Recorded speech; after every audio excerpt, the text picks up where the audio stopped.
என்ன பண்ணுவாங்க, அப்பயே தென்னங்கல்லு பனங்கல்ல இறக்கும் போதே அதுல கொஞ்சம் இதை போட்டுட்டா அது வந்து கல்லுங்கிறது போதைப் பொருளாக மாறிவிடும். பனங்கல்ல போதையை அதிகப்படுத்துறதுக்காக மாத்திரையை கலந்துருவாங்க. கல்லுன்னு முன்னால வந்து கேஸ் போடுவாங்க, இப்போ வந்து கள்ளச்சாராயம் சொல்லி கேஸ் போட்டு மக்களை ரொம்ப கண்டிக்கிறாங்க. அது வந்து 4% ஆல்கஹால் இருக்கக்கூடிய பொருள் ஒரு ஒயின் ஷாப்புக்குள்ள இருக்கக்கூடாது.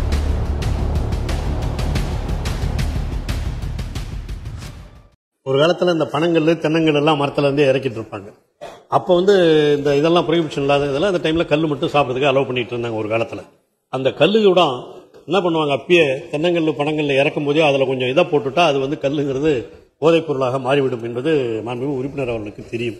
அதெல்லாம் இருக்கக்கூடாது, தடை செய்யணுங்கிறதா அந்த உதவிப்பெல்லாம் எல்லாமே கிட்டத்தட்ட எல்லாம் கிடைக்குது. மன்னிக்கணுங்க, இதுல நிறைய தவறான தகவல் இருக்குது. நாம எந்த அரசியல் பதிவுக்கும் போறதில்ல, இதுவும் ஒரு அரசியல் பதிவு இல்லை. ஆனா வீடியோவை முழுசா பாருங்க. முக்கியமா உங்களுக்கும் எனக்கும் தமிழ்நாட்டுக்கும் பயன்பெறக்கூடிய ஒரு முக்கியமான செய்தி இந்த வீடியோல இருக்கு. அதனால இந்த பனங்கல்லு தென்னங்கல்லு இதெல்லாம் பெரும்பாலும்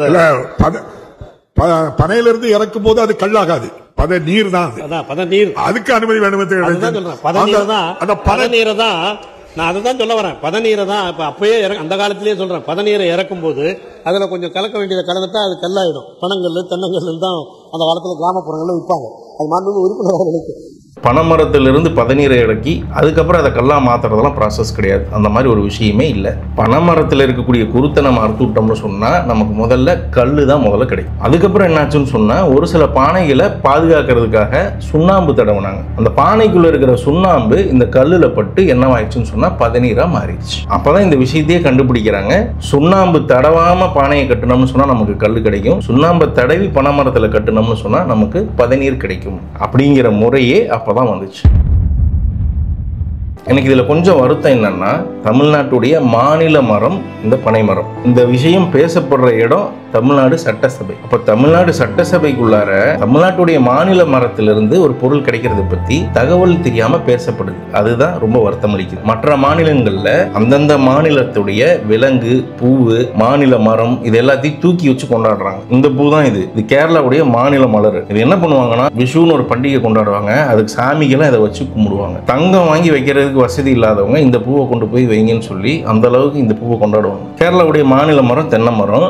அங்கே அதை எப்படி கொண்டாடுறாங்கன்னு உங்களுக்கே தெரியும். அவங்க குக்கிங்லேருந்து எல்லாத்துக்குமே தேங்காய் தான். அதே மாதிரி ஆந்திராவுடைய மாநில மரம் வேப்ப மரம். அவங்க வீட்டு ஹைஜீன்லேருந்து எல்லாத்துக்குமே பார்த்தீங்கன்னா வேப்பலை எடுத்து கட்டுவாங்க. தெலுங்கு கேலண்டரில் சைத்ராங்கிற மாதத்தில் முதல் நாளை இந்த மரத்துக்காகவே தனியாக ஒதுக்கி கொண்டாடுவாங்க. இந்த மரத்தையெல்லாம் காட்டிலும் பனை மரத்தை நீங்கள் எங்கே தொட்டீங்கனாலுமே அதில் பயன்பாடு இருக்குது. மக்களுக்கு வாழ்கிற காலம் பூராவுமே ஒரு பனை மரம் எவ்வளவோ ஜீவராசிக்கும் மனிதர்களுக்கும் பயன் தந்துட்டு தான் சாகுது. ஆனால் அப்படிப்பட்ட பனை மரத்தை நம்ம மாநில மரமாக வச்சுட்டு அதனுடைய அருமை தெரியாமல் பேசிட்டு இருக்கிறோம், அதனுடைய வர்த்து தெரியாமல் பேசிட்டு இருக்கோம்.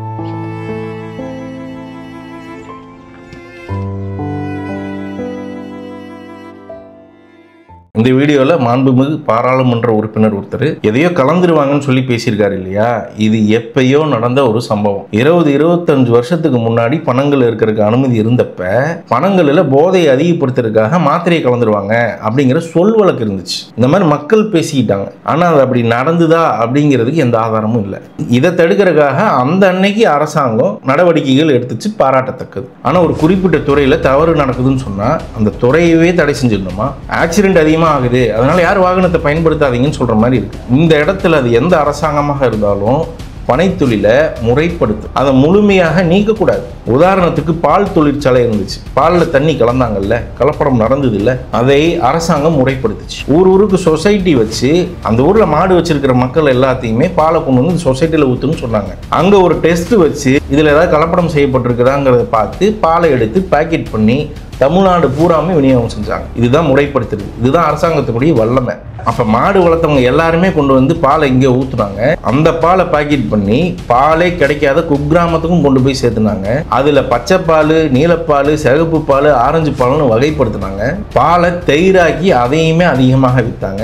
அதிலிருந்து மோர் எடுத்தாங்க, அதிலிருந்து வெண்ணெய் எடுத்தாங்க. அதுக்கப்புறம் நெய் இந்த அளவுக்கு கிடைக்குதுன்னா இந்த பால் தொழில அரசாங்கம் முறைப்படுத்துச்சு. இன்னைக்கு இவ்வளோ நெய் புழங்குறோம் பார்த்தீங்களா, அந்த காலத்தில் அவ்வளோ நெய்யெல்லாம் புழங்க முடியாது. எப்போ பாலினுடைய தேவை அதிகமாச்சோ அப்போ அரசாங்கமே மாடு வளர்க்குறதுக்கு லோன் கொடுத்துச்சு. இப்போ பாலுங்கிறது ஒரு மிகப்பெரிய இண்டஸ்ட்ரியாக வளர்ந்து நிற்கிது. அரசாங்கம் போடக்கூடிய ஒரு கையெழுத்து இருக்கு பார்த்தீங்களா, ஒன்று அப்ரூவ் பண்ணி, அதனுடைய வல்லமை இது. இப்போ நான் தமிழ்நாட்டை மட்டும் ஒரு எக்ஸாம்பிளாக வச்சு சொல்லலை, உலகம் பூராவுமே ஒரு அரசாங்கம் கையெழுத்திட்டா ஒரு சாதாரண விஷயம் மிக பெரும் பலனுக்குரிய பொருளாக மாறிடும். இந்த பாலையும் பனையும் விட்டுருங்க, குப்பை இருக்குல்ல, வேஸ்ட்டு, அதை கூட முறைப்படுத்தும் போது எல்லாத்துக்கும் பலன் தருது. துபாய் சவுதியிலாம் பார்த்தீங்கன்னு சொன்னால் பியான்னு ஒரு நிறுவனம் இருக்குது, அது அரசாங்கமே எடுத்து நடத்துது. ஊரில் இருக்கக்கூடிய எல்லா குப்பையுமே இந்த பியா அப்படிங்கிற ஒரு அரசு நிறுவனத்தினுடைய கட்டடத்துக்குள்ளார தான் போகும். அங்கே பெரிய ரோலர் ஓடிட்டு இருக்கும், அந்த ரோலரில் எல்லா குப்பையும் கொட்டிடுவாங்க. அங்கங்கே ஆள் நின்று இந்த குப்பையை வகைப்படுத்தி பிரிச்சுக்குவாங்க. பிளாஸ்டிக் ஒரு பக்கம் போயிடும், இரும்பு ஒரு பக்கம் போயிடும், மக்கக்கூடிய குப்பை எல்லாமே ஒரு பக்கம் போயிடும். ஒரே ஒரு குப்பை வெளியே போகாது. இந்த குப்பையை மறுபடியும் ரீசைக்கிள் பண்ணி மறுபடியும் அதை காசாக்குறாங்க. பாருங்க, குப்பையை முறைப்படுத்தினா அது மறுபடியும் பணமாகவே திரும்பி வரும். இதை விட ஒரு படி மேலே போய் சிங்கப்பூர் என்ன பண்ணுறாங்கன்னு சொன்னால், குப்பையை இந்த மாதிரி வகைப்படுத்தி பிரிச்சுட்டு அதுலேயும் வேஸ்ட் ஆகும்ல குப்பை, அந்த குப்பையை எரிச்சு அந்த புகை வெளியே போகாத மாதிரி ஒரு டெக்னாலஜி வச்சிருக்காங்க. அந்த புகையை வெளியே போக விடாம கரியாக்கி அந்த கரியை கம்ப்ரஸ் பண்ணி கல்லாக்கி அந்த கல் அத்தனையும் கொண்டு போய் கடல்ல கொட்டி தீவா மாத்திடுறாங்க. அந்த தீவை அதுக்கு மேல நல்ல வளமான மண்ணை போட்டு மரமும் செடியும் கொடியும் வளர்ற மாதிரி பண்ணிடுறாங்க. சிங்கப்பூர்ல நில அளவே ரொம்ப கம்மிங்க, குப்பையை நிலமாக்கி அவனுடைய நாட்டினுடைய நிலப்பரப்பை அதிகமே ஆக்கிடுறான் வெறும் குப்பையை பயன்படுத்தி. இங்கே பனைங்கிற ஒரு அருமையான ஒரு மரத்தை மாநில மரமாக வச்சுக்கிட்டு அதை தொட்டதுலாம் காசு. அந்த மரம் உழுந்துச்சுன்னு சொன்னால் டிம்பருக்கு போகும். அதோட இலையில கைவினை பொருட்கள் செய்யலாம். கல் எடுத்து இந்த மாதிரியும் பயன்படுத்தலாம், பதநீர் எடுத்து வெல்லம் எடுக்கலாம், வெள்ளத்திலிருந்து பனை சர்க்கரை எடுக்கலாம், பனங்கிழங்கு எடுக்கலாம், அல்சருக்கு நல்ல பனங்குருத்து எடுக்கலாம். அப்போ ஒரு அரசாங்கத்தினால இந்த கல்லை வாங்கி பேக் பண்ணி இதையும் ஒரு ஐட்டமா, விஸ்கி வச்சிருக்கோம், ஓட்கா வச்சிருக்கோம், ஸ்காட்ச் வச்சிருக்கோம், டெக்கீலா வச்சிருக்கோம், இத்தனை பொருள் வச்சிருக்கிறோமே, இதோட இன்னொரு பொருளாக முறைப்படுத்தி இந்த கல்லை வைக்க முடியாதா என்ன? பனங்கல்ல அதை இறக்குன உடனே 4% கம்மியாக தான் ஆல்கஹால் கண்டென்ட் இருக்கும். ஆனா அப்ரூவ் செய்யப்பட்டு லேபிள் செய்யப்பட்டு கவர்மெண்ட் அங்கீகாரத்தோட நம்ம வித்துக்கிட்டு இருக்கிற வோட்கால 40% ஆல்கஹால் இருக்கு, விஸ்கியில 40% 50% ஆல்கஹால் இருக்கு, ஸ்காட்ச்ல 40%, டெக்கீலால 35% 50%, வைன்ல 5% 23%, பியர்ல 5% 15% ஆல்கஹால் இருக்கு. இருக்கிறதுலே லைட் பியர் இருக்கு பாத்தீங்களா, அதுல தான் இருக்கிறதுலே கம்மியா 4.2% ஆல்கஹால் இருக்கு. அது பணங்களை விட அதிகம். ஒரு 2-3 வீடியோக்காக எங்களுக்கு இந்த லிக்கர்லாம் தேவைப்பட்டுச்சுங்க, அதனால போய் வாங்குறதுக்காக போனேன். இப்போ நான் சொன்ன எல்லாமே இருக்குது. Vodka, whisky, scotch, tequila, wine, beer, இன்னும் பல ரகரகமான சரக்கு எல்லாமே இருந்துச்சு. பணங்கள் மட்டும் இல்லை, மற்ற எல்லா சரக்குலையுமே இவ்வளோ ஆல்கஹால் பர்சன்டேஜ் அதிகமாக இருக்கு. அது எல்லாத்துக்குமே ஒரு அப்ரூவல் கிடைச்சி முறைப்படுத்தப்பட்டு விற்க முடியும் அப்படின்னு சொன்னா, இருக்கிறதுலேயே கம்மியான ஆல்கஹால் கண்டென்ட் இருக்கக்கூடிய பணங்களை ஏன் விற்க முடியாது? அதில் என்ன பாதிப்பு இருக்க போகுது? 4% ஆல்கஹால் இருக்கக்கூடிய பொருள் ஒரு ஒயின் ஷாப்புக்குள்ள இருக்கக்கூடாதா? சரி, கல்லுக்கு நீ சப்போர்ட் பண்றியாடா அப்படின்னு கேட்டீங்கன்னா எந்த மதுவுக்குமே நாங்கள் சப்போர்ட் பண்ணல. ஆனா அவரே ஒரு விஷயத்தை பேசியிருக்காரு. அதை போலீஸ் கல்லுக்கு முன்னால கேஸ் போடுவாங்க. இப்போ கள்ளச்சாராயம் சொல்லி கேஸ் போட்டு மக்களை ரொம்ப கண்டிக்கிறாங்க. அது அமைச்சர் அதுக்கு ஸ்பெஷலாக நம்ம முதல்வர்கிட்ட சொல்லி அதுக்கு ஒரு அந்த தனியாக கேஸ் டெவலப் பண்ண சொல்லுங்க. சாராய காய்ச்சல் மாதிரி கேஸ் போடக்கூடாதுன்னு உங்கள் வாயிலாக கேட்டுக்கொள்கிறேன். பதநீர் இறக்கி வியாபாரம் செய்யக்கூடியவங்களை கூட கல் இறக்கிறதா நினைச்சு காவல்துறையிட்ட இருந்து சந்தேகப்பட்டு தொந்தரவு வருதுன்னு நிறைய கம்ப்ளைண்ட் வருது. அட்லீஸ்ட் இந்த பதநீர் இறக்குறவங்களாவது காவல்துறை கொஞ்சம் டிஸ்டர்ப் பண்ணாமல் இருக்கணும்னு சொல்லி ஒரு சட்டம் பாஸ் பண்ணலாம் அப்படின்னு அங்கே டிஸ்கஸ் பண்ணுறாங்க. அப்போ இந்த டிஸ்கஷன் போகும்போது தான் அங்கே என்ன நடக்குதுன்னு சொன்னால், கல்லா மாறிடுமேன்னு சொல்லி ஒரு பயம் காட்டப்படுது. இந்த வீடியோ நாங்கள் ஏன் பண்ணோம்னு சொன்னால், கல்லவே இறக்குறதுக்கு அரசு அங்கீகாரம் கொடுத்தாலும் அவ்வளவு பாதிப்புகள் இருப்பதாக எங்கேயும் சயின்டிஃபிக்கலாக இல்லை. அங்கீகரிக்கப்பட்டு வித்துட்டு இருக்கக்கூடிய மதுபானங்களை காட்டிலும் கல்லில் பர்சன்டேஜ் ஆஃப் ஆல்கஹால் கம்மி, அப்போ பாதிப்புகள் கம்மியாக தான் இருக்கும். ஆனால் இந்த கல் வியாபாரத்தையுமே அரசு முறைப்படுத்துச்சுன்னு சொன்னால் இன்னும் ஏராளமான நன்மைகள் நமக்கு கிடைக்குங்க. எப்படி பால் ஒரு பெரிய இண்டஸ்ட்ரியா மாறி நிற்குதோ அந்த மாதிரி தமிழ்நாட்டுடைய மாநில மரத்தை சார்ந்த ஒரு பெரிய வியாபாரமே இங்க நடக்கும். மேலும் மேலும் பனை மரங்கள் நடப்படும். ஒருத்தர் மதுப்பிரியராகவே இருக்காருன்னு சொன்னா கூட கம்மியான ஆல்கஹால் கண்டென்ட் உள்ள கல்லை குடிச்சிட்டு இயற்கையானதை குடிச்சிட்டு போயிடுவார். அரசாங்கம் முறைப்படுத்திடுறதுனால அதுல எந்த போதைப் பொருளுமே கலக்கிறதுக்கு வாய்ப்பு இல்லை. குடியை மறக்கிறதுக்கு அவருக்கு ஹெல்ப் பண்ணும். மிச்சம் இருக்கிற கல்லு கருப்பட்டியா மாற்றப்படும். நோய் தரக்கூடிய வெள்ளை சர்க்கரையை தவிர்த்துட்டு மக்கள் இது விலை குறைஞ்சதுன்னு சொன்னா இதை வாங்க ஆரம்பிப்பாங்க. நொங்கு போன்ற இயற்கையான உடல் குளிர்ச்சி தரக்கூடிய கனிகள் கிடைக்கும். நொங்கு பழம் இருக்குது இல்ல, அதை கிரஷ் ஆக்கி நம்ம விற்க முடியும்.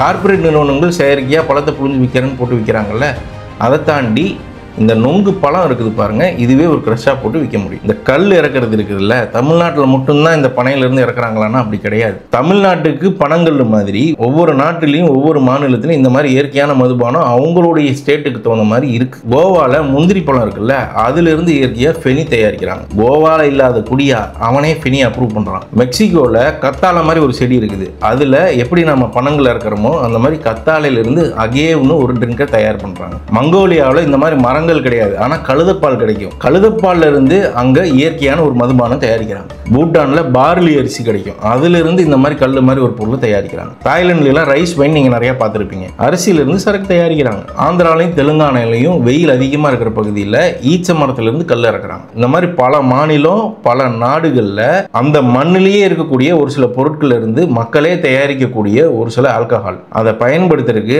அந்தந்த மாநில அரசாங்கமும் அந்தந்த நாட்டு அரசாங்கமும் அனுமதிக்குது. அதுக்கு காரணம் அதை சார்ந்த மற்ற பொருட்கள் இருக்குது பாருங்க, அதன் மூலியமாக பொருளாதாரம் ஈற்றப்படுது. ஃபேக்டரியில தயாராகி வரக்கூடிய மதுபானங்களை காட்டிலுமே இதுல பாதிப்பு மக்களுக்கு கம்மின்னு நினைக்குது.